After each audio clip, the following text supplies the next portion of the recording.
We are now halfway through Dexter Resurrection, so what better time than right now to wildly speculate about how it will all end. First of all, where are we at? Episode 5, Murder Horny, aka the last episode I watched before making this video, marks the midpoint of the season, complete with Dexter finally reaching his initial goal of reuniting with his son Harrison. This goal, unfortunately for Dex, makes way for a new conundrum. As we've seen in the past few episodes, Harrison is haunted by killing Ryan Foster, whom he murdered in a fit of rage after stopping Ryan from committing sexual assault.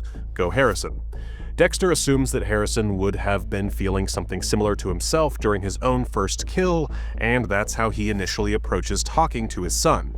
Turns out that Harrison rejects this approach, and so Dexter has to come up with a new approach to emotionally reunite with his son. Elsewhere in Murder Horny, our primary plot thread relates to Mia, aka Lady Vengeance.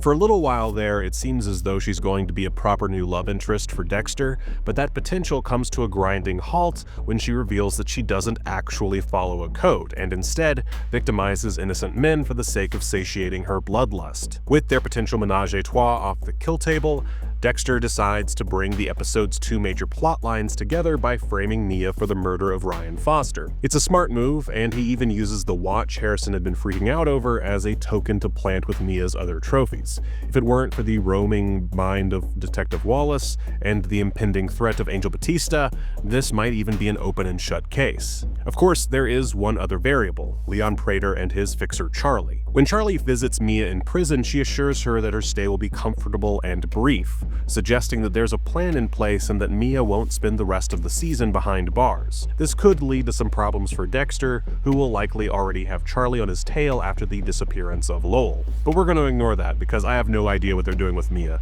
honestly. It could go all kinds of places. Whatever. So what's the most likely ending for Dexter, at least for this season? Well, if the show is planning on getting repetitive, it could be the downfall of Dexter Morgan. For real this time. There are a few paths one could take to reach this big dramatic finale. Could the Watch come back into play and be the ultimate downfall for Dexter Morgan? Perhaps in his battle to defeat Leon Prater, he succumbs to various wounds afforded by a confrontation with Charlie. Or maybe Angel is vindicated and takes down Dex and we see him finally go to prison for his crimes. I don't know. My biggest hope for this series is that if Dexter is going to go down, it's not thanks to Detective Wallace. Frankly, she's the one aspect to this iteration of the show that I'm fully not on board with. Her whole music-based Sherlock Holmes shtick is incredibly lame, and she doesn't feel like the right person to take down the Bay Harbor Butcher. This is immediately a bit complicated by my love for Batista, who is currently the #1 contender for putting the cuffs on the Butcher once and for all. But all that being said, it's not looking very likely that we'll see the end of Dexter Morgan. This is due to two reasons. The first is that, well, we've already done the whole death of Dexter thing, and it wasn't really received all that well. Nor was the, hey, let's just make him a lumberjack ending of the original series.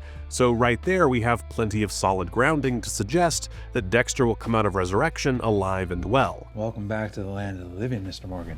The other reason is that we've already been told that he's going to make it out alive. In an interview with Collider, showrunner Clyde Phillips stated that this show will go on for, quote, years and would continue for as long as Michael C. Hall is willing to go. Executive producer and writer Scott Reynolds, meanwhile, went so far as to say that they pitched a 3-season arc with room for more. So chances are that however things shake out, Dexter will be just fine. So having said all that, I think there are two things the show will do to finish off season 1. The first is that Dexter will win. He'll narrowly escape Batista, at least from a legal perspective, and take down Leon Prater and his consortium of serial killers.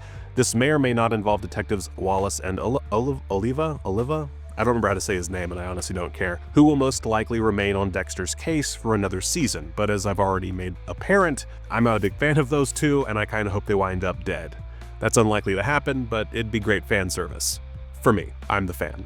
The other thing that'll tie up the plot lines for this season, I think we're going to get rid of Harrison Morgan. Now, this is all a bit of a huge assumption on my part, and frankly, I I don't have the greatest track record when it comes to TV show finales.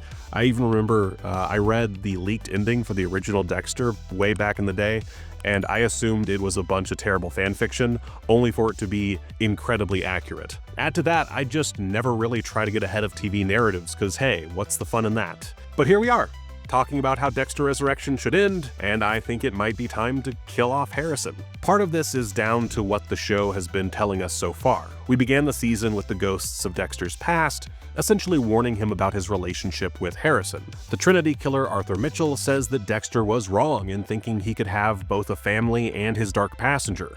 Miguel Prado tells him that when Dexter tried to be normal, the innocents around him wound up dead, that the path he's gone down is one of loneliness. Then there's Dokes, who's the most positive. He pushes Dexter toward Harrison. The other one of those ghosts to push Dexter toward Harrison is Harry, who straight up says that his son needs him. Dexter, your son needs you.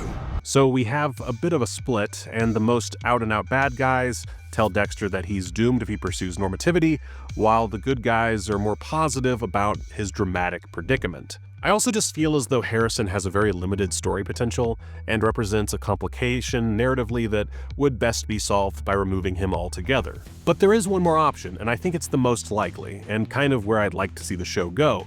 I think Dexter will save Harrison after the latter is captured by Charlie, who will have seen Dex and his kiddo out in the open and pieced two and two together. After the dust has settled, Charlie will be dead and Leon Prater will either be 6 feet under as well or sent to prison. Harrison will obviously be more than a little traumatized by this whole adventure and will leave New York to pursue a life free of his father's influence, giving the showrunners the opportunity to bring him back if need be.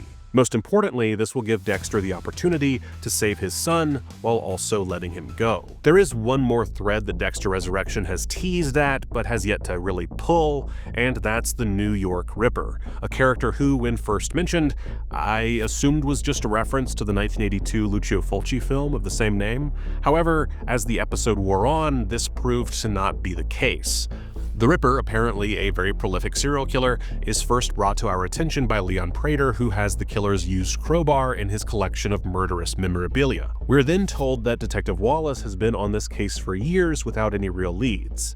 In a moment in episode 6, which at the time of this video has only been teased through a promo, we see Detective Wallace's crime board where it's confirmed that the New York Ripper has killed at least 22 victims. With a lot of plot to wrap up the season, I don't think we'll be getting to the New York Ripper before season 2, but I do think however things go down, there will be some sort of tease about the Ripper who will wind up being the central antagonist of season 2. No matter what the fates have in store for Harrison, I firmly believe that we're in for a rare tease for the next big bad before the final credits roll on season 1 of Dexter Resurrection. So there you have it. I think that Dexter Resurrection season 1 will end with Harrison nearly dying at the whims of Leon Prater, only to be saved by his papa and sent off into the world to live his own life.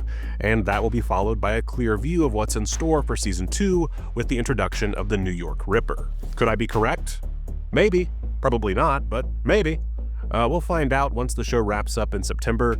Until then, we'll keep on milking this franchise for all it's worth, so stay tuned, and thank you so much for watching Screen Rant.